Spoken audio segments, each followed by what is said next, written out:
할렐루야. 오늘도 힘차게 찬양하시면서 우리의 영혼이 주님 앞으로 나아가는 시간 갖도록 하겠습니다. 내 영혼에 햇빛 비치니 주 영광 찬란해. 이 세상 어떤 빛보다 이 빛 더 빛나네. 주의 영광 빛난 광채 내게 비춰 주시옵소서. 그 밝은 얼굴 배울 때 나의 영혼 기쁘다. 내 영혼에 높이 있으니 주 찬양합니다. 주 귀를 기울이시사 다 듣고 계시네. 주의 영광 빛난 광채 내게 비춰 주시옵소서. 그 밝은 얼굴 배울 때 나의 영혼 기쁘다. 내 영혼의 봄날 되어서 주 함께 하실 때 그 평화 내게 깃들고 주 은혜 꽃 피네. 주의 영광 빛난 광채 내게 비춰 주시옵소서. 그 밝은 얼굴 배울 때 나의 영혼 내 영혼에 희락이 내 영혼에 희락이 있고 큰 소망 넘치네. 주 예수 복을 주시고 또 내려주시네. 주의 영광 빛난 광채 내게 비춰 주시옵소서. 그 밝은 얼굴 배울 때 나의 영혼 4절 다시 한번 찬양합니다. 내 영혼에 희락이 있고 큰 소망 넘치네. 주 예수 복을 주시고 또 내려주시네.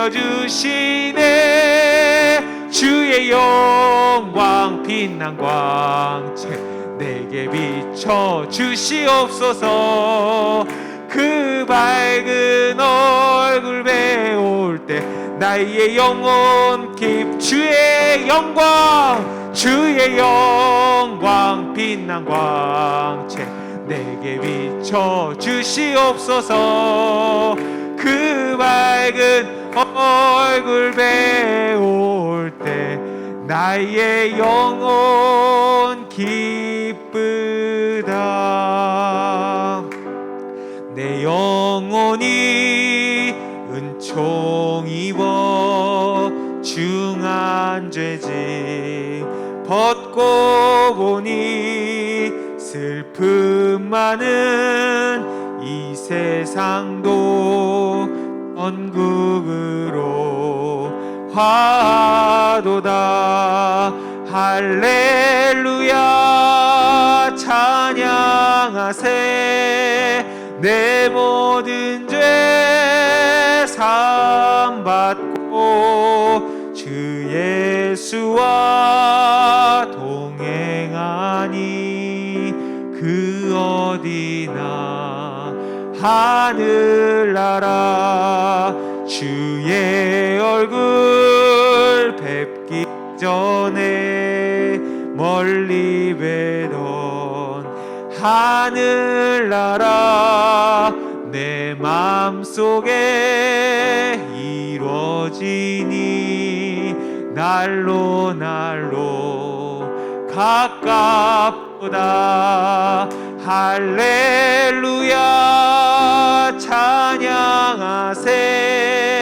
내 모든 죄 사함 받고 주 예수와 동행하니 그 어디나 하늘 높은 산이 높은 산이 거친 들이 조막이나 궁궐이나 내 주 예수 모신 곳이 그 어디나 하늘나라 할렐루야 찬양하세 내 모든 죄 사함받고 예수와 동행하니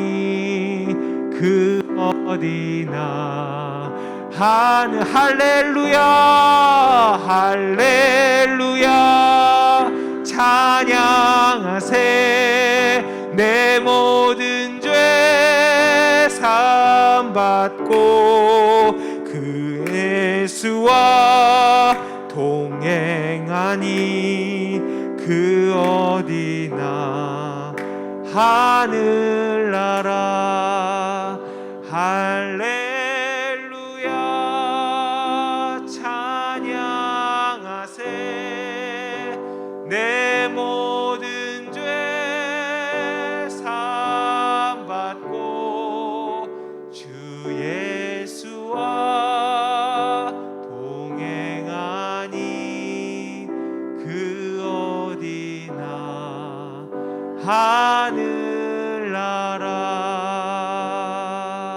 이 시간 함께 기도하실 때 주님 우리에게 죄사함의 은혜를 베풀어 주신 그 구원의 감격을 이 시간 다시 회복하여 주시옵소서.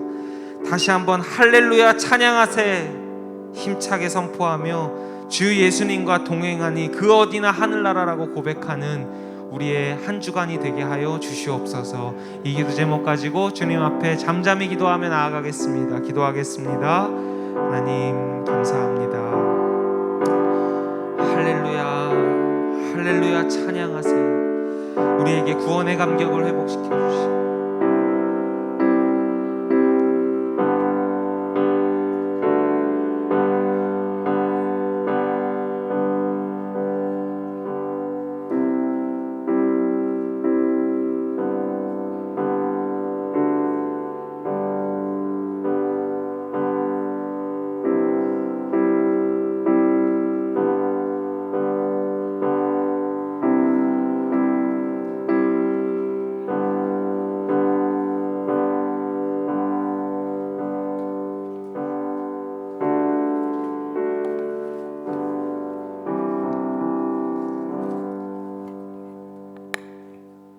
기도드리겠습니다.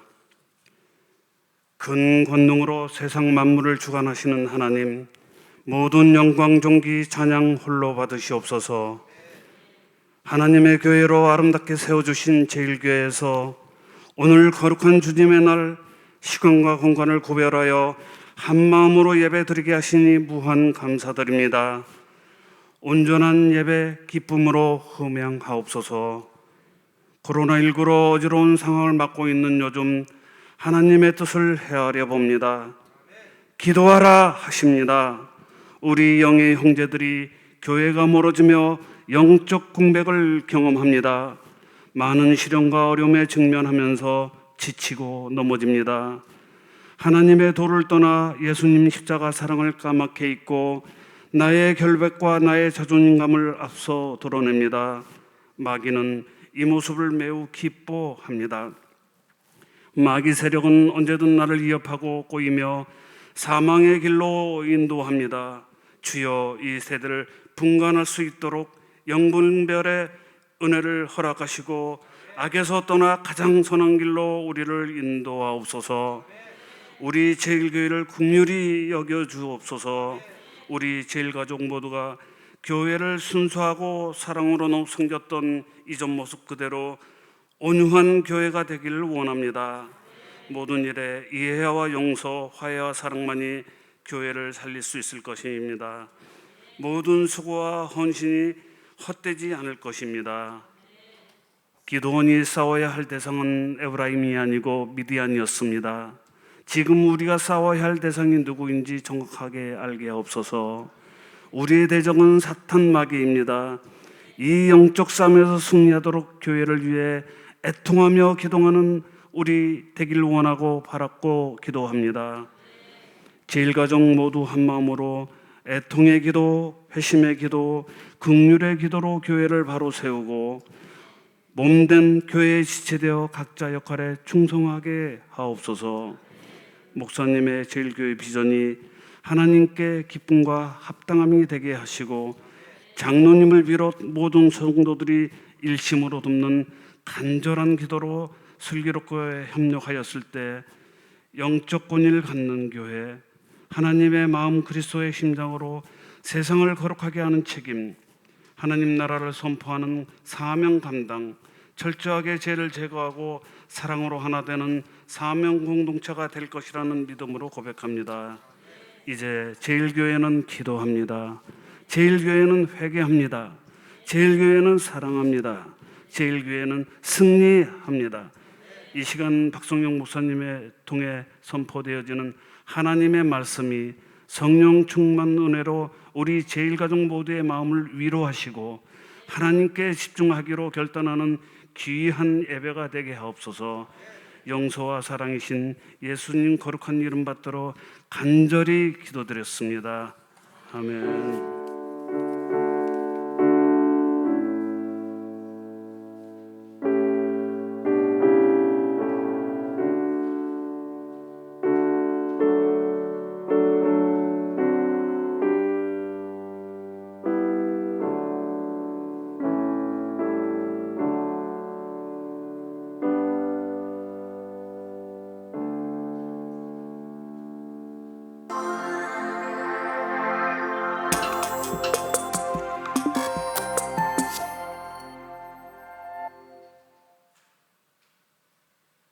사랑하고 축복합니다. 2021년 3월 첫째 주 제일뉴스입니다. 사순절기 속에서 말씀으로 신축하며 하나님께로 나아갑니다. 사순절은 부활절 전까지 6번의 주일을 제외한 40일간의 여정이며 사순절기에 우리 교회는 말씀으로 신축하며 함께 걸어가는 시간을 갖습니다. 2021년 말씀으로 회복하는 지성소 신축하라 신축하라 워크북 파트 1 말씀 신축 책자를 받지 못하신 분들은 사무실에서 받아가셔서 사순절 기간 동안 말씀으로 우리의 영혼을 회복하는 제일가족 되시기 바랍니다. 말씀 읽기와 암송, 필사, 묵상, 그리고 경건생활 체크리스트까지 날마다 해당하는 페이지를 말씀과 나의 고백으로 채워가는 제일가족 되시기 바랍니다. 오늘부터 교회학교 함께 모이는 예배를 시작합니다. 유치부는 오전 10시 미디어 예배를 드린 후 오전 11시에 온유홀에서 전체 모임을 갖습니다. 유초등부는 오전 10시 30분 미디어 예배를 드린 후 오전 11시 매 주일마다 한 학년씩 모임을 갖습니다. 이번 주 모임은 1학년입니다. 중고등부는 오전 11시에 함께 모이는 예배를 겟세마네홀에서 드리며 실시간 미디어 예배와 병행하여 드립니다. 교회 학교가 안전하고 거룩하게 예배를 드릴 수 있도록 기도해 주시기 바랍니다. 모임 및 기타 안내입니다. 3월 생명의 삶과 손으로 묵상을 사무실에서 판매합니다. 정기 구독자들은 수령해 가시기 바랍니다. 최종길 권사의 처, 고 유문여 권사께서 1일 월요일 소천하셨습니다. 이문범 성도의 처, 황상섭 집사, 황인창 권사의 누이, 고 황현자 권사께서 3일 수요일 소천하셨습니다. 유가족들을 위해 위로해 주시고 기도해 주시기 바랍니다. 꽃꽂이 헌금을 강호식 권사, 김유미 권사께서 어머니, 고 장영희 권사 일주기를 추모하며 드렸습니다. 김영선 권사, 김은희 권사께서 범사에 감사하며 드렸습니다. 박병득 권사, 추정란 권사께서 소망이 지희 초등학교 입학을 감사하며 드렸습니다. 백일현 장로, 허정희 권사께서 범사에 감사하며 드렸습니다. 장성박 집사, 정진주 집사께서 준혁이 초등학교 입학을 감사하며 드렸습니다. 장영희 권사께서 직분 주심에 감사하며 드렸습니다. 최동호 성도, 유일랑 성도께서 지한이 초등학교 입학을 감사하며 드렸습니다. 최수연 성도께서 유괴 장막 주심을 감사하며 드렸습니다. 한 주간도 승리하시는 제일가족 되시기 바랍니다. 감사합니다. 오늘 우리에게 주시는 하나님의 말씀은 요한복음 9장 1절에서 12절까지의 말씀입니다. 요한복음 9장 1절에서 12절까지의 말씀, 제가 가진 성경 신약 성경 160쪽에 있습니다. 요한복음 9장 1절에서 12절까지의 말씀입니다. 예수께서 길을 가실 때에 날 때부터 맹인된 사람을 보신지라 제자들이 물어 이르되 랍비여, 이 사람이 맹인이로 난 것이 누구의 죄로 인함이니이까? 자기니이까 그의 부모니이까? 예수께서 대답하시되 이 사람이 그 부모의 죄로 인한 것이 아니라 그에게서 하나님이 하시는 일을 나타내고자 하심이라. 때가 아직 낮음에 나를 보내신 이의 일을 우리가 하여야 하리라. 밤이 오리니 그때는 아무도 일할 수 없느니라. 내가 세상에 있는 동안에는 세상의 빛이로라. 이 말씀을 하시고 땅에 침을 뱉어 진흙을 이겨 그의 눈에 바르시고 이르시되 실로암 못에 가서 씻으라 하시니, 실로암은 번역하면 보냄을 받았다는 뜻이라. 이에 가서 씻고 밝은 눈으로 왔더라. 이웃 사람들과 전에 그가 거린인 것을 보았던 사람들이 이르되 이는 앉아서 구걸하던 자가 아니냐? 어떤 사람은 그 사람이라 하며 어떤 사람은 아니라 그와 비슷하다 하거늘 자기 말은 내가 그라 하니, 그들이 묻되 그러면 내 눈이 어떻게 떠졌느냐? 대답하되 예수라 하는 그 사람이 진흙을 이겨 내 눈에 바르고 나더러 실로암에 가서 씻으라 하기에 가서 씻었더니 보게 되었노라. 그들이 이르되 그가 어디 있느냐? 이르되 알지 못하노라 하니라. 아멘. 이 시간 담임 목사님께서 예수님을 만난 사람 8번째, 실로암 사람들이란 제목으로 하나님의 말씀을 대언하겠습니다. 할렐루야.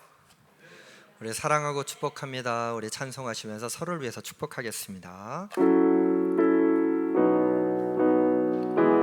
사랑하고 축복합니다. 사랑하고 축복합니다. 우리 옆에 있는 우리 제일 가족들을 사랑하고 축복하기 원합니다.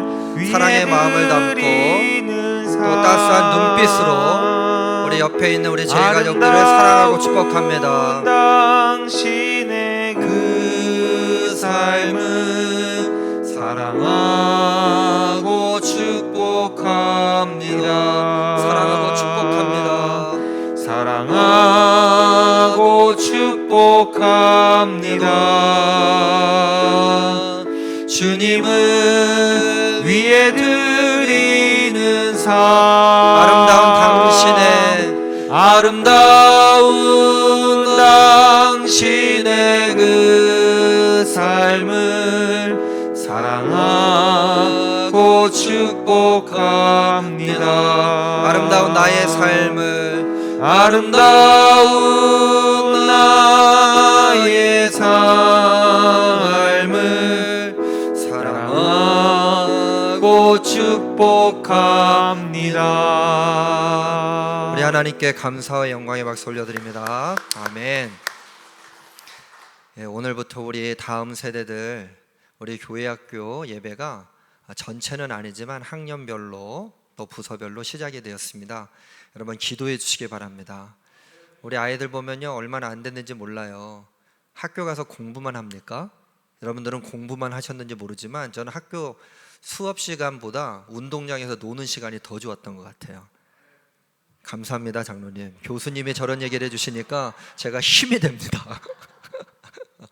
그리고 그뿐만 아니라 학교 끝나고 애들하고요, 그렇게 놀았던 그 기억들이 더 많은 것 같아요. 우리 아이들이 와서 하나님의 말씀도 듣지만 서로 영적 친구들 만나고 평생 지기로 삼을 수 있다면 어떻게 실패한 인생길 살아가겠습니까? 우리 아이들을 위해서 기도해 주시고 우리 다음 세대가 정말 주님의 은혜 가운데 세워질 수 있도록, 말씀의 기초 위에 세워질 수 있도록 함께 기도해 주시기를 부탁드리도록 하겠습니다. 오늘은 예수님을 만난 사람 8번째입니다. 8번째. 그래서 오늘은 실로암 사람들인데요, 지난주에는 어디에 갔다 오셨습니까, 여러분? 산 위를 좀 올라갔어요. 산 위에 올라가서 변화산, 그랬더니 베드로, 야고보, 요한을 데리고 예수님이 올라가셨는데, 이 베드로가 뭐라고 얘기합니까? 여기 있는 것이 너무 좋사오니, 여기가 좋사오니, 그러면서 여기 초막 셋을 있는데 주님을 위해서, 그리고 모세를 위해서, 엘리야를 위해서, 명분은 그래요. 결국 누구를 위해서? 나를 위해서 좀 짓고 싶습니다. 여기 영원히 거하고 싶습니다. 그런데 주님께서 두 가지 고정관념, 잘못된 고정관념, 정치적인 지도자라든지 삶을 더 편안하게 잘 살게 해주는 목적으로 제자들이 예수님을 믿었다면, 아니다, 우리가 올라가야 하는 산은 따로 있다. 갈보리산으로 가자. 갈보리산으로. 왜냐면 여기서 초막 지어봤자 임시처소인데, 갈보리산에 올라가 십자가를 바라보고 십자가에 예수 그리스도가 달리셨다가 죽으셔야 3일 만에 부활하게 될 터인데, 그 믿음을 가지고 너희들이 영원한 처소를 예비할 수 있으니 갈보리산으로 가자. 근데 갈보리산으로 가기 전에 오늘 우리들을 실로암이라고 하는 곳으로 초청하십니다. 여러분, 실로암, 기적적인 사건이 있었던 곳 아닙니까? 실로암에 대한 이야기 모르시는 분은 아마 없을 겁니다. 그래서 우리의 삶 가운데 실로암의 은혜가 있기를 바랍니다. 저도 중학교 2학년 때부터 안경을 썼는데요, 제가 안경을 처음 맞췄던 안경원의 이름이 실로암 안경원입니다. 그리고 서울에서 살 때 중림동이라는 동네 살았는데요, 거기 유명한 사우나가 있어요. 거기 중국 관광객들도 버스를 대절하고 올 정도로 유명한데, 그 사우나 이름이 어떤 사우나? 어떻게 하셨어요? 가보셨어요? 예, 실로암 사우나였어요. 실로암 사우나. 저는 한 번도 안 가봤습니다. 별로 그런 거 좋아하질 않아요. 제가 막 사우나 하는 거 좋아하질 않아가지고. 실로암 사우나, 또 실로암 안과도 있습니다. 얼마나 이름이 기가 막힙니까? 잘 안 보이는데 가면 눈 뜬다는 거 아니에요? 맹인도 눈 뜨는 안과. 실로암에 아주 다중적인 의미가 있는데, 오늘의 말씀에 깊은 영적인 의미가 담겨져 있음에도 불구하고 우리는 그냥 상식선에서 오늘의 말씀을 읽고 그냥 지나쳐 버릴 때가 있단 말이죠. 그래서 오늘 도대체 실로암 사람들을 예수님이 어떻게 만나 주셨는지, 그리고 그 맹인을 예수님은 어떻게 만나 주셨는지, 그리고 이 이야기가 여기서 끝나는지 아니면 우리들에게 어떻게 적용이 되어지는지를 함께 나누고자 합니다. 이제 요한복음 9장의 말씀을 활짝 펴시고 1절의 말씀을 한번 읽어볼게요. 1절의 말씀 함께 읽겠습니다. 예수께서 길을 가실 때에 날 때부터 맹인된 사람을 보신지라. 우리의 온전한 관심이 어디 있냐면, 날 때부터 맹인이 되었다. 구제 가능성이 있습니까? 없습니까? 없어요. 그러니까 이 기적적인 사건에 날 때부터 맹인을 주님이 고쳐주셨다. 근데 저는요, 이러한 관심으로부터 시작하는 것이 아니라 도대체 제자들과 예수님과 이 맹인이 어디에 지금 있는가로부터 좀 시작을 했으면 좋겠어요. 9장 1절을 다시 본다면 이 사람들이 지금 어디 있죠? 맹인이 어디 있습니까? 예수님이 어디 있습니까? 길가에 있어요. 길가. 예수님께서 길을 가실 때에, 그러니까 길가죠. 길가. 자, 그러면 이 맹인이 어떤 사람이었는가를 9장 8절의 말씀에서는 구걸하던 사람이 아니냐라고 실로암에 있었던 사람들이 얘기한단 말이에요. 그러니까 구걸하던 사람, 동냥하던 사람. 자, 이 길가는 한적한 길가였을까요? 역세권이었을까요? 역세권이었음에 틀림이 없습니다. 사람들이 북적북적대는 곳, 사람들의 왕래가 많은 곳, 그곳에서 지금 예수님이 맹인을 만나고 계시고 제자들이 함께 있습니다. 또 예수님이 랍비요, 또 선지자라고 하는 소문을 들었던 사람도 예수님을 주목하고 있는데, 이때 제자들이 이 맹인을 향해서 예수님께 질문을 하는 내용이 2절의 말씀이에요. 2절의 말씀을 제가 받들어 읽겠습니다. 제자들이 물어 이르되 랍비요, 이 사람이 맹인으로 난 것이 누구의 죄로 인함이니까? 자기니까? 그의 부모니까? 제자들이 예수님께 물어보는데 이 사람이 죄인입니까? 라고 물어보지 않아요. 이 사람은 죄인이라고 단정을 하고 있습니다. 이 사람은 죄인인데 누구 때문에 이 맹인이 되었습니까? 자기 죄 때문입니까? 아니면 부모님 죄 때문입니까? 부모님 잘못 만나서 업보로 얻어가지고 맹인 된 거 아닙니까? 부모의 죄를 뒤집어 쓰고 맹인 된 건 아닙니까? 이렇게 공개적으로 물어보고 있습니다. 사람들이 많습니다. 저는요, 단순하게 예수님께 물었던 것이 아니라 여기에 좀 더 깊은 뜻이 있지 않을까, 그러면서 이런 묵상을 하게 되었습니다. 바로 이것은 예수님께 던지는 질문이 아니라 길가에 있는 많은 사람들, 지금 역세권이라고 말씀드렸어요. 맹인이 구걸하던 곳이니까 사람들이 많이 왕래하는 곳, 그러니까 결국은 제자들은 의도를 품고서 예수님께 질문하는 것 같았지만 사람들에게 메시지를 전달해주고 싶었던 것은 아닐까 싶습니다. 너희들도, 길거리의 사람들 향해서 얘기하는 겁니다. 너희들도 죄를 지으면 이렇게 돼. 너 죄 지으면 맹인데, 너 죄 지으면 맹인이 될 수 있어. 요거까지도 괜찮아요. 근데 두 번째, 이렇게 의도적인 질문을 하고 있는 거예요. 뭐냐면 너희들이 죄를 지으면 네 자식들이 이렇게 될 수 있다? 맹인에게 자기 죄 때문에 이렇게 된 겁니까? 아니면 부모 때문에 그렇게 된 겁니까? 라고 했잖아요. 사람들 향해서 얘기하는 거예요. 네가 죄 지으면 너희 자녀들이 그렇게 될 수도 있어. 맹인은 사실은 여기서 아무것도 아닙니다. 그런 의미로 생각해 본다면 제자들은요, 인격적인 관계, 영적인 관계, 신앙적인 관계를 맹인하고 맺고 싶지가 않았어요. 왜요? 죄인이기 때문에 그렇습니다. 그러나 예수님은 어떻게 하셨습니까? 예수님은 어떻게 하셨습니까? 9장 3절의 말씀에 예수님께서 하셨던 방법이 기록이 되어져 있습니다. 3절 읽겠습니다. 함께 읽겠습니다. 예수께서 대답하시되 이 사람이나 그 부모의 죄로 인한 것이 아니라 그에게서 하나님이 하시는 일을 나타내고자 하심이라. 아멘.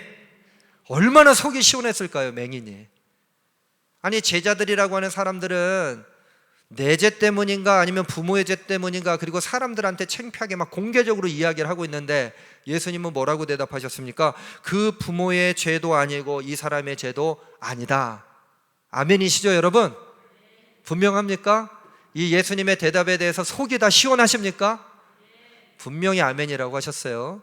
근데 제가 여러분들 좀 힘들게 할 수도 있어요. 두 번째 대답입니다. 하나님이 하시는 일을 나타내고자 하심이라. 이것도 아멘이십니까?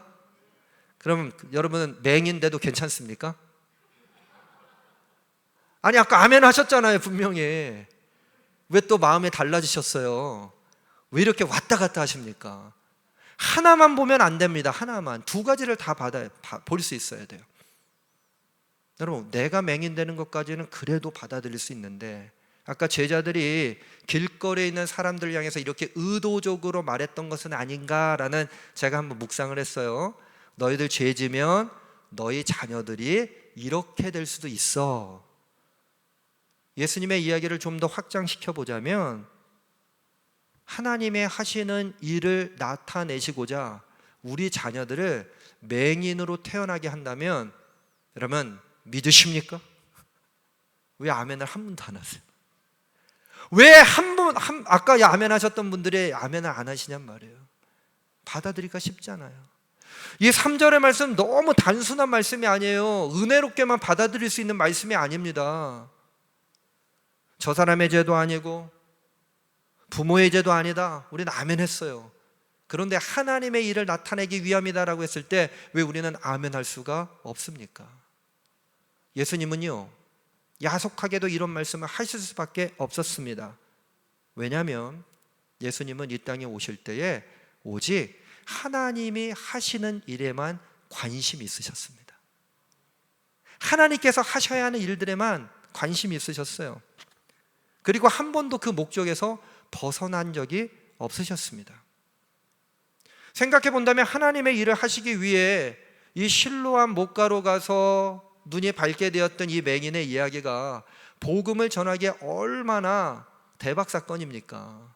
그런데 현실적으로는 맹인은 눈 떴지만 이 이야기를 듣는 사람들, 특별히 실로암 사람들, 그리고 길가에 있었던 사람들, 우리들에게는 이 말씀이 그렇게 쉬운 말씀이 아니라는 거죠. 주님은 맹인을 실로암으로 보내십니다. 그리고 그의 눈을 밝게 하셨습니다. 오늘 우리들 육신적인 눈은 밝지만 눈이 침침하긴 해요. 다초점 안경을 써야 되기도 합니다. 돋보기를 써야 되기도 합니다. 그러나 보입니다. 그러나 우리의 영적인 눈은 어떻습니까? 우리는 영적인 소경으로 살아가고 있지는 않습니까? 실로암에 있었던 사람들도 역시 눈은 뜬 사람들이었어요. 그러나 영적으로 눈 감은 인생길을 살아가고 있었고, 그 실로암 사람들을 대표해서 오늘 맹인을 부르셔서 실로암으로 가게 하셨습니다. 우리가 영적인 눈을 감고 세상의 관점 가운데 살아가고 있는 우리의 삶을 안타까워하시며 오늘 맹인을 불러서 실로암으로 보내시고 실로암 사람들에게 말씀하셨던 것과 똑같이 오늘 우리들에게 주시는 이 말씀 가운데 우리의 영적인 눈을 떠 바라보시기를 주님의 이름으로 간절히 축원합니다. 그럼 이런 질문을 던질 수 있습니다. 왜 예수님은 맹인을 실로암으로 보내셔서 하나님의 일을 나타내시고자 하셨을까? 어떤 하나님의 일을 나타내시려고 하셨을까? 어떻게 하나님의 일 가운데, 어떠한 하나님의 일 가운데 동참시키려고 하셨을까? 오늘 저는 두 가지만 좀 나누려고 그래요. 첫째는 하나님은 누구든지 기쁨의 초체에 초청하신다는 사실입니다. 같이 해볼까요? 첫째, 하나님은 누구든지 기쁨의 축제에 초청하신다. 맹인이 있고 불쌍히 여겨짐을 받는 자리가 기쁨의 축제의 자리인가요? 그렇지는 않습니다. 그런데 이 배경을 좀 생각해 본다면 이때는 초막절기가 지난 다음입니다. 초막절기. 그러면 이 초막절기가 어떤 의미를 가지고 있는지를 우리가 좀 알아야 합니다. 실로암의 기적을 우리가 정확하게 이해하기 위해서 초막절기를 좀 말씀을 드리자면, 초막절기는요 유대인의 3대 절기의 마지막입니다. 유월절, 칠칠절, 초막절, 초막절을 장막절이라고 얘기하기도 하고 추수감사주일 혹은 수장절이라고 얘기하기도 합니다. 그러니까 씨앗을 뿌리고 그것을 걷어가지고요 저장 창고에 저장할 수 있어서 수장절이라 하기도 하고요, 추수감사절로 지키는데, 이때는 애굽에서 이스라엘 백성들을 구출해 내신 하나님께서 모세에게 광야에 40년을 허락하셨는데, 그때 임시 처소가 초막 아니겠습니까? 텐트를 폈다 접었다 폈다 접었다 했단 말이에요. 그런데 다시 적과 꿀이 흐르는 땅, 그리고 안정적인 나라를 세우고 그들이 살아갈 때 하나님을 자꾸 잃어버리니까, 자꾸 있는 삶을 살아가니까 하나님께서 이 초막절기를 지키면서 광야에서 구원의 은혜를 베풀어 주셨던 나를 생각해라, 그리고 구원의 완성을 향하여 나아가게 하는 나의 말을 들어라 라고 하는 의미로 초막절기를 지키게 하셨습니다. 초막절기에는요 7일 동안 70마리의 황소를 잡아서 번제를 드리게 되는데, 여러분 첫날에는 13마리를 잡습니다. 그리고 번제를 드려요. 두 번째 날은 12마리, 세 번째 날은 11마리, 10마리, 9마리, 8마리, 그리고 마지막 7마리를 잡아서 번제를 드리는데, 7일 동안 마지막 7마리까지, 그래서 이것은 70마리를 드릴 때 완전수를 이야기합니다. 완전수. 여러분 지금 막 계산하고 있는데 머리가 막 아프시죠? 13하고 7하고 더하면 몇이에요? 20이죠. 12하고 8하고 더하면 20이죠. 11하고 9하고 더하면 20이죠. 나머지 10, 그럼 몇입니까? 70. 또 계산이 맞았네 틀렸네 그런 얘기 하지 마시고요. 70마리를 드리는데 구원의 완성을 향해서 완전한 제물을 주님께 드리기를 원했던, 그러면서 사람들은요 얼마나 기뻤을까요? 나를 구원해 주신 감격 가운데 호산나 다윗의 찬송이여 찬송하리로다, 그렇게 소리를 높입니다. 그리고 7일을 그렇게 보낸 다음에 마지막 관제라고 하는 행사를 드리게 됩니다. 관제를 드리게 되는데, 관제는 호산나 기도문을 낭독합니다. 기도문을 아예 호산나 찬양으로 드리면서 낭독하고 기쁨을 선포하는 잔치로 벌이게 됩니다. 이때 실로암은 초막절 명절의 7일 동안 대제사장의 행렬을 조차 성전을 방문한 순례자들이 관제를 위한 행렬을 벌였던 곳이니, 성 밖에서 사람들의 소리는 들렸을 거 아니에요? 슬픔의 소리가 아닙니다. 곡하는 소리가 아닙니다. 눈이 안 보이니까요 귀가 얼마나 밝은지 모른다고요. 저 사람들은 도대체 저 안에서 무슨 일이 일어나기래 1년에 한 번씩 저렇게 세상에서는 들을 수 없는 기쁨의 소리, 기쁨의 축제가 일어나고 있는 것일까? 나도 한번 그 안에 들어가고 싶다. 근데 지금 어떤 된 상태예요? 나면서부터 맹인이고 죄인으로 낙인 찍혀 있으니 그 기쁨의 축제의 자리인 관제, 초막절기 행사에 함께할 수 없는 안타까운 현실 가운데 있는 이 맹인의 현실을 예수님은 보셨어요. 예수님이 보시고 나면서부터 죄인이라고 하는 꼬리표를 떼주시면서 그곳으로 보내시는 가운데 있습니다. 자, 예수님께서 그럼 어떻게 하십니까? 요한복음 9장 6절부터 7절까지 말씀 한번 읽어볼까요? 함께 읽겠습니다. 시작. 이 말씀을 하시고 땅에 침을 뱉어 진흙을 이겨 그의 눈에 바르시고 이르시되 실로암 못에 가서 씻으라 하시니 실로암은 번역하면 보냄을 받았다는 뜻이라 이에 가서 씻고 밝은 눈으로 왔더라. 오늘 말씀 1절부터 12절 가운데 우리가 제일 은혜 받는 내용이 바로 6절과 7절 아니에요?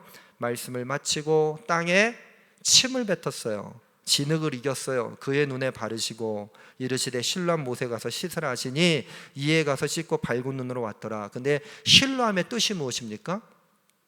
번역하면 보냄을 받았다는 뜻이라. 여러분, 길가에서 맹인을 만났을 때 예수님이 그 길가에서 예수님을 즉각적으로 고쳐주시면 안 됩니까? 하실 수 없었을까요? 처음에 길가에서 맹인 만난 거 여러분 맞죠? 그럼 거기에서 이 맹인의 안타까운 사연을 아시는 주님께서 그 자리에서 길가에서 맹인을 고쳐주실 수 있었을까요? 없었을까요? 당연히 있었겠죠. 그런데 왜 그곳에서 고치지 않으시고 굳이 보냄을 받았다라고 하는 실로암으로 보내셨는가? 그럼 한번 생각해 보자고요. 맹인이 소리를 듣습니다. 기쁨의 축제 자리에 나도 그 가운데 동참하고 싶다. 근데 이제 그 곳으로 보냄을 받고요, 실로암 물을 떠가지고 눈에 진흙을 막 씻어내지 않았겠어요? 그때 눈이 밝게 되었습니다. 그때 처음 들어온 장면이 무엇이었을까요? 나면서부터 맹인되었다고 하니 그가 처음으로 생전에 살아있으면서 보게 된 첫 장면은 어느 곳입니까? 실로암입니다. 실로암. 근데 이 실로암은 기쁨의 축제가 벌어졌던 곳, 사람들의 환호성이 있었던 곳. 실로암 물가를 보면서 그의 마음 가운데 내가 그렇게 가고 싶었던 기쁨의 축제 자리가 상상이 되어지고 다음번에는 나도 이곳에 함께 할 수 있었다고 하는, 있을 수 있다는 믿음의 고백이 드려졌습니다. 사랑하는 성도 여러분, 맹인을 대표해서 그곳으로 보내셨던 주님이 세상에서 영적인 눈을 감고 살아가는 실로암에 있는 사람들에게 너희들도 이 기쁨의 축제에 함께 하지 않겠느냐고 초청하시는 가운데 있습니다. 그리고 오늘 영적으로 눈을 감고 살아가고 있는 마귀 사탄의 괴계 가운데 빠질 수 없는 우리들의 영혼까지도 생각하셔서 우리를 불러주시는 가운데 있습니다. 그렇다면 침을 땅에 뱉고 진흙을 이겨 그리고 내 눈에 바르시고 실로암으로 가라, 그리고 눈이 밝아졌다, 거기에서만 머무르시는 것이 아니라 주님이 우리들을 위해서 마련해 놓으신 구원의 잔치, 기쁨의 잔치, 영생의 잔치까지 초청받고 그 은혜를 함께 누리시기를 주님의 이름으로 간절히 축원합니다. 이것이 첫 번째 의미입니다. 주님께서 실로암으로 보내셨던 이유. 두 번째 이유는 무엇입니까? 두 번째는 하나님은 누구든지 메마름에서 영원히 건져주시는 일을 알게 하려고 보내셨어요. 둘째 같이 해볼까요? 둘째, 하나님은 누구든지 메마름에서 영원히 건져주신다. 하나님은 누구든지예요. 하나님은 누구든지 메마름에서 영원히 건져주신다. 우리 사마리아에 있었던 사람들, 특별히 수가성 여인을 이야기하면서 유대인들이 가졌던 물의 의미 두 가지를 한번 나눴던 기억이 있으시죠? 벌써 딱 보여주네요. 첫 번째는 사람의 수고로 얻을 수 있는 물입니다. 두 번째는 사람의 노력으로는 얻을 수 없는 물입니다. 사람의 노력으로 얻을 수 있는 물이 뭐예요? 우물하고 웅덩이. 잘 기억하시네요, 여러분. 그리고 사람의 노력으로 얻을 수 없는 물은 무슨 물입니까? 샘이 있고요, 시내가 흐릅니다, 강이 됩니다, 바다가 됩니다. 이건 도저히 사람의 노력으로는 얻을 수가 없습니다. 자, 그러면 실로암은 어떤 물이었을까? 9장 7절 다시 한번 읽어볼까요? 요한복음 9장 7절 다시 한번 읽겠습니다. 시작. 이르시되 실로암 못에 가서 씻으라 하시니. 됐어요, 여러분. 더 안 읽으셔도 돼요. 실로암 뭐라고 돼 있습니까? 못이라고 돼 있단 말이에요. 그럼 도대체 이 못은 사람이 노력해서 얻을 수 있는 웅덩이나 우물일까? 아니면 사람의 노력으로는 얻을 수 없는 샘이나 시내나 강이나 바다일까? 여러분 뭐라고 생각하십니까? 둘 다 맞습니다. 둘 다. 왜 둘 다 맞냐면 처음에 실로암은 웅덩이였습니다. 이것을 좀 우리가 이해하기 위해서는요, 역사를 좀 알 필요가 있을 텐데, 이제 솔로몬이 죽은 다음에 남왕국과 북이스라엘로 갈라지지 않습니까? 그러다가 북이스라엘이 주전 722년에 아수르라고 하는 나라에 의해서 침략을 당합니다. 그리고 나라가 없어지게 돼요. 그때 이 남유다는 앞에 북이스라엘이 있으니까 저 북쪽에서 쳐내려오는 아수르가 이 북이스라엘과 함께 관계 가운데 안전지대였단 말이에요. 그런데 침략을 당해가지고 북이스라엘 땅이 다 빼앗기게 되니까 어떻게 됩니까? 남유다가 위태위태해지는 거예요. 거기다 설상가상으로 북이스라엘에서 사람들이 도망쳐 왔는데 예루살렘으로 막 밀려오게 되니까 그때 그 사람들을 받아들였단 말이에요. 그때 북이스라엘과의 관계가 좋지 않았는데 히스기야 왕은요, 그 북이스라엘 사람들을 받아들였어요. 그러다 보니까 예루살렘 성내가 좁아진 거예요.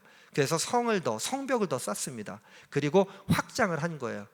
원래 우리 수원이 이 성내만 있었다면요, 점점 확장해서 지금은 뭐 영통, 북수원, 뭐 호매실, 광교 뭐 옛날 얘기 들어보니까 그냥 논밭이었다는 얘기 많이 하시더라고요. 확장 됐어요.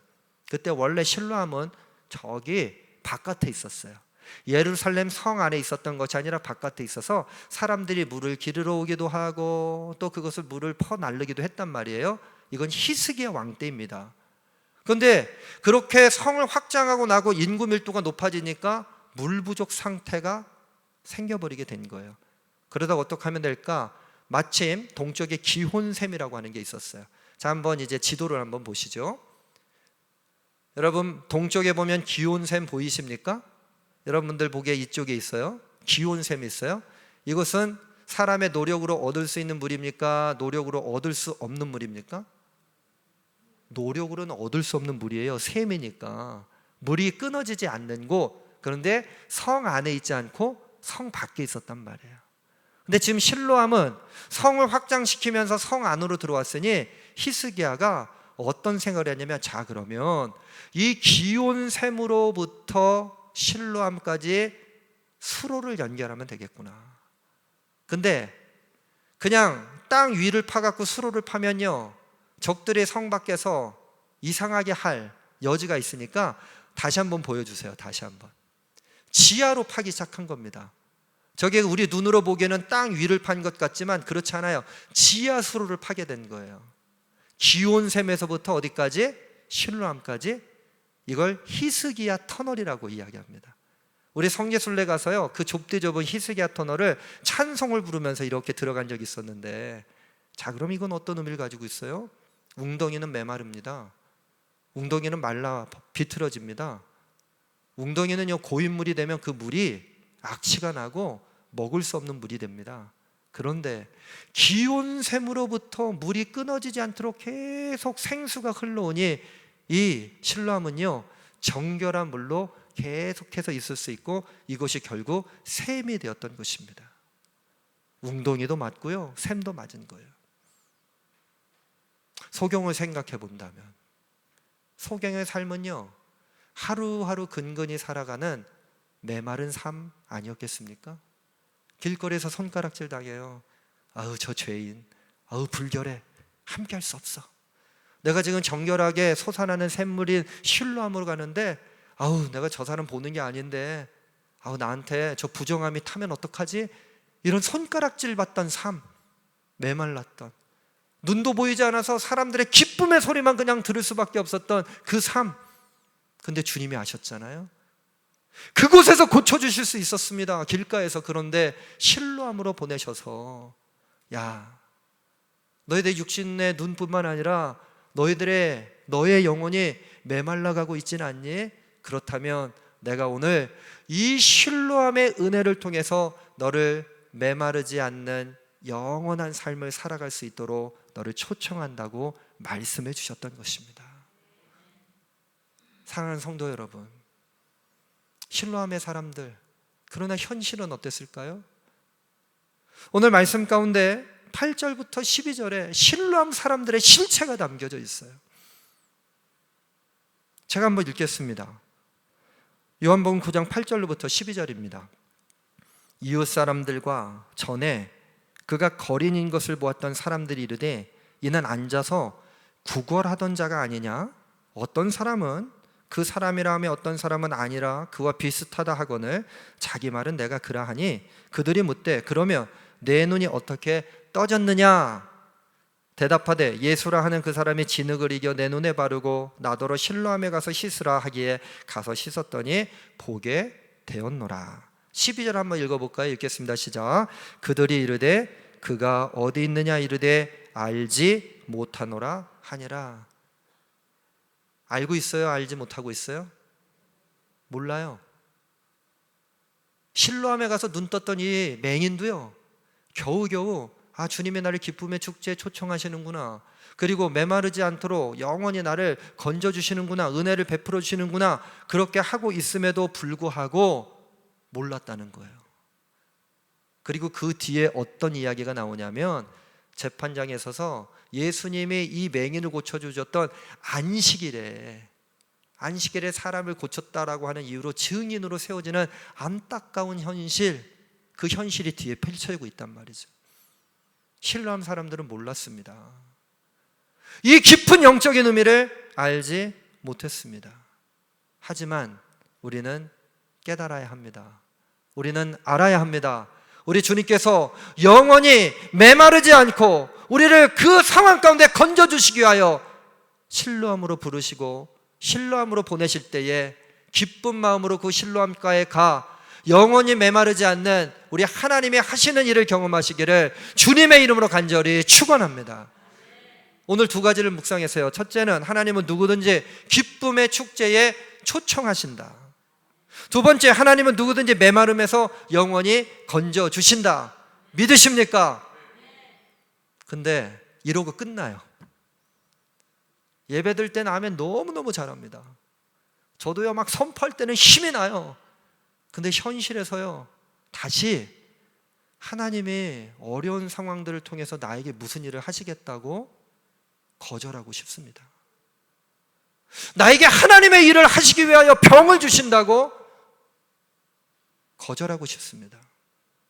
하나님을 섬기게 하시기 위해서 나에게 몸에 암덩어리를 만들어 주신다고 거절하고 싶습니다. 큰 사고를 당하게 하신다고 거절하고 싶습니다. 이게 우리의 현실입니다. 오늘 말씀 가운데 여러분 성경책이 어떻게 되어 있는지 모르지만 9장 1절부터 12절 가운데 빨간색으로 예수님의 이야기를 적어놨어요. 우리가 그냥 예수님의 이야기는 넘어갔습니다. 4절과 5절의 말씀입니다. 우리 4절과 5절의 말씀을 함께 읽어야 돼요. 우리의 현실을 바라보며 아무것도 모른 채 이제 현실에서는 내가 살고 싶은 대로 살고자 하는 우리의 삶을 자꾸 우리가 합리화할 때가 있단 말이죠. 그 마음을 내려놓고 정말로 예수님께서 이 말씀을 하시기 위해서 실로암으로 맹인을 보내시고 실로암 사람들이 그 이야기를 듣게 하시고 오늘 우리에게 말씀하시는데 오늘 예수님의 이야기를 한번 들어보자는 겁니다. 4절과 5절의 말씀 읽겠습니다. 때가 아직 낮음에 나를 보내신 이의 일을 우리가 하여야 하리라. 밤이 오리니 그때는 아무도 일할 수 없느니라. 내가 세상에 있는 동안에는 세상의 빛이로다. 아직 낮음에 그랬어요. 아직 낮음에. 낮이기 때문에 가능성이 있습니까? 없습니까? 여러분 대답 좀 한번 잘 해보세요. 낮이니까 가능성이 있다는 거예요? 없다는 거예요? 있어요. 그러니까 나를 보내신 이의 일을, 하나님의 일을 우리가 하여야 하리라. 누가 한다고요? 우리가 해야 된다. 예수님이 함께 하자는 겁니다. 함께. 너 혼자 해라. 내가 너 몇 번이나 얘기했는데 왜 그것도 못해? 이렇게 질책하지 않으세요. 우리가 함께 하자. 밤이 오리니 그때는 아무도 일할 수 없느니라. 근데 만약에 우리가 영적인 소경으로 남겨져 있다면 낮이든 밤이든 상관이 있습니까? 없습니까? 상관이 없어요. 아무것도 안 보이는데 남이든 밤이든 무슨 소용이 있겠습니까? 무슨 상관이 있겠습니까? 주님의 이 말씀을 하시면서 이 말씀을 깨닫지 못하니까 실로암으로 가서 눈을 뜨게 만드신 거예요. 영적인 눈은요, 우리 육신의 눈과는 다르게 눈으로 보든지 안 보든지 영적인 눈은 상관이 없어요. 근데 우리는 뭔가 봐야, 경험해야, 우리에게 확신이 심겨져야 믿을 수밖에 없는 존재니 맹인을 눈뜨게 하셨던 주님이 실로암 사람들의 눈도 뜨게 하시고 우리의 눈도 뜨게 하시면서 때가 아직 낮음에, 때가 아직 낮음에, 야, 포기하기는 너무 이르다. 내가 나의 일을 하려고 하는데 조금만 기다려봐. 맹인을 통해서 내가 나의 일을 어떻게 하는지, 너희들의 병을 통해서 내가 어떤 일을 하는지, 너희들의 지금 육적인 고난을 통해서 어떤 일을 하는지, 너의 마음의 혼란스러움을 통해서 어떤 일을 하는지, 네가 지금 살아가고 있는 세상에서 우겨싸매짐을 당하는 그 일들을 통해서 어떤 일을 하는지 조금만 기다려봐. 아직 낮음에 나를 보내신 이의 일을 우리가 하여야 하리라. 여러분, 주님이 우리들에게 가능성을 말씀하시는데 왜 우리는 우리 스스로 그 가능성을 저 땅바닥에 내버리고 있습니까? 오늘 주님의 음성 듣기를 간절히 축원합니다. 그러면서요, 우리들에게 주님께서 뭐라 말씀하십니까? 5절, 내가 세상에 있는 동안에는 세상의 빛이로다. 내가 세상에 있는 동안 내가 너희들에게 빛을 비춰주리라 이렇게 말씀하세요? 아니에요. 내가 세상에 있는 동안에는 내가 세상의 빛이라. 빛을 바라볼 수 있도록 우리의 눈과 영적인 눈을 뜨시기를, 밝게 하시기를 주님의 이름으로 간절히 축원합니다. 세상의 소리에 귀 기울이지 마시고 영적인 눈을 뜨기만 하면 오늘 주님께서 아직 낮음에 나를 보내신 이의 일을 우리가 함께 할 수 있다고 하는 주님의 말씀 붙잡고 그 모든 역경을 이겨내는 우리 제일가족들이 되어질 줄로 믿습니다. 실로암의 은혜, 여러분 어떻게 받아들이시겠어요?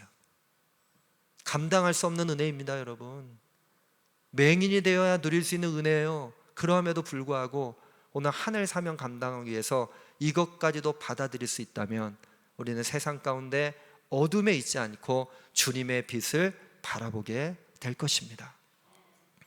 저희 할머니가 참 좋아하셨던 찬송이 찬송가 445장입니다. 태산을 넘어 험곡에 가도. 그냥 혼자 찬송하시면 무조건 이 찬송이에요. 소위 18번입니다. 태산을 넘어, 음조도 잘 안 맞으셨던 것 같아. 근데 제가 실로암의 이야기를 읽어나가면서 이 찬송을 저도 모르게 읊조리게 됩니다. 445장이에요. 태산을 넘어 험곡에 가도 빛 가운데로 걸어가면 주께서 항상 지키시기로 약속한 말씀 변치 않네. 캄캄한 밤에 다닐지라도 주께서 나의 길 되시고 나에게 밝은 빛이 되시니 길 잃어버릴 염려 없네. 광명한 급인 마음의 바다 찬란한 천국 바라보고 할렐루야를 힘차게 불러 날마다 빛에 걸어가래. 우리 한번 후리 한번 같이 읽어볼까요? 하늘의 영광 나의 맘속에 차고도 넘쳐 할렐루야를 힘차게 불러 영원히 주를 찬양하리. 여러분 눈을 뜨십시오. 세상의 빛이 되신 주님을 바라보십시오. 하나님의 귀한 사명이 우리들에게 있음을, 우리가 지금 연약할지라도 아무것도 할 수 없는 상황일지라도 우리들 불러서 우리를 실로암으로 보내시는 주님께 순종하면 모든 것들이 주님의 뜻으로 합력하여 치유되어지고 회복되어지게 될 줄로 믿습니다. 우리 다 함께 자리에서 일어나셔서 태산을 넘어 험곡에 가도 찬양하며 우리의 신앙을 확증하도록 하겠습니다.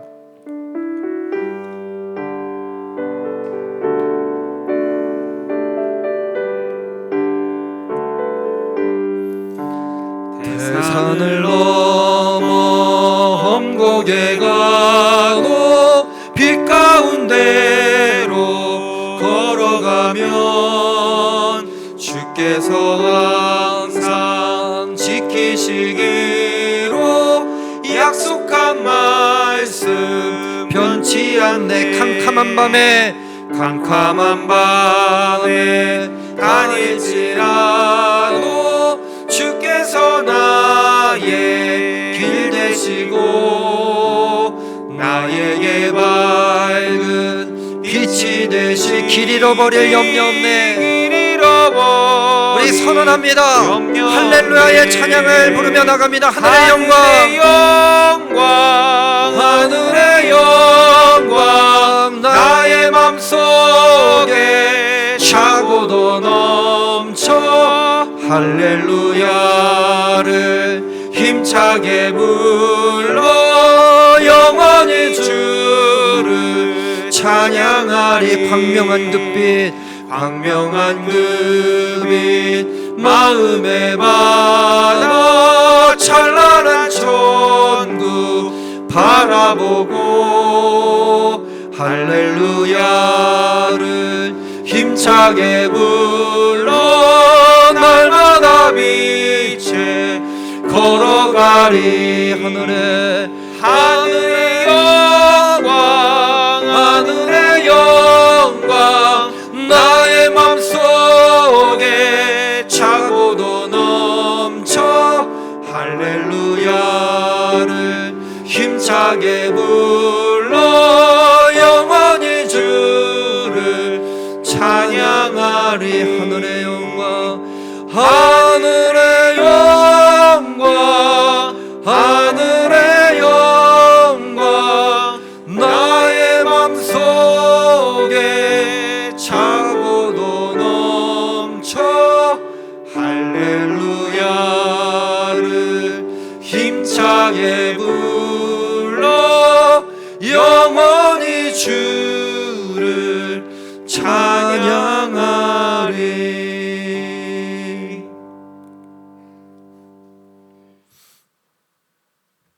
길가에서 살아갈 수 없었던 맹인, 길가에서 기쁨의 소리를 들을 수밖에 없었던 맹인, 길가에서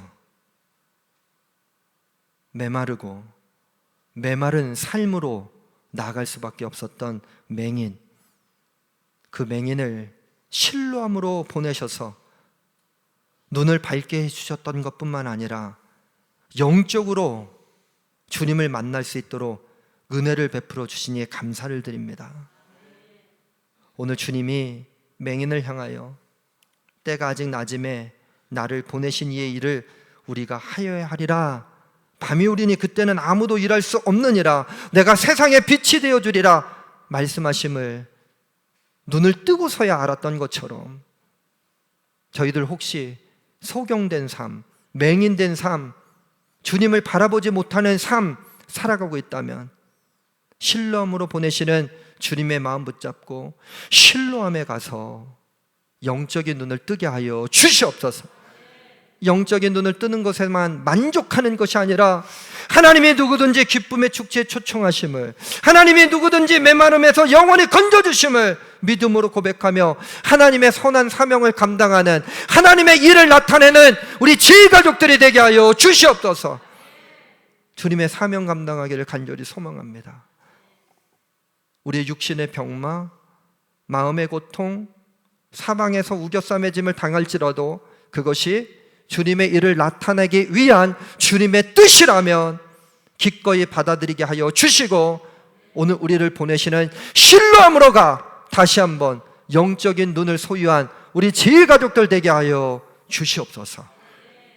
주님의 은혜에 감사하며 우리의 눈을 뜨게 하심에 감사하며 우리 영적인 눈을 가지고 살아갈 수 있음에 감사하며 하나님의 일을 나타내는 삶을 살아갈 수 있도록 우리들에게 은혜 베풀어 주심에 감사하며 주님께 예물 드립니다. 정성을 담아 드립니다. 드리는 손길 하나님의 선한 사업에 귀중하게 쓰임받게 하여 주시고 그 일들을 위하여 건강의 복을 허락하여 주시옵소서. 30배, 60배, 100배의 열매를 맺는 삶을 허락하여 주시옵소서. 날마다 주님과 함께 동행하는 삶을 살아가게 하여 주시옵소서. 세상의 빛으로 오신 주님만 바라보기를 간절히 소망합니다. 이제는 우리 구주 예수 그리스도의 은혜와 하나님 아버지 극진하신 사랑하심과 우리 안에서 내주하여 주셔서 서로 교통케 하시는 성령님의 교제 은혜의 역사가 이제 영적인 눈을 소유하여 하나님의 일을 나타내기 원한 우리 제일가족들 위에, 그리고 모든 예배자들 위에 이제부터 영원토록 함께 하시기를 간절히 축원하옵나이다. 아멘.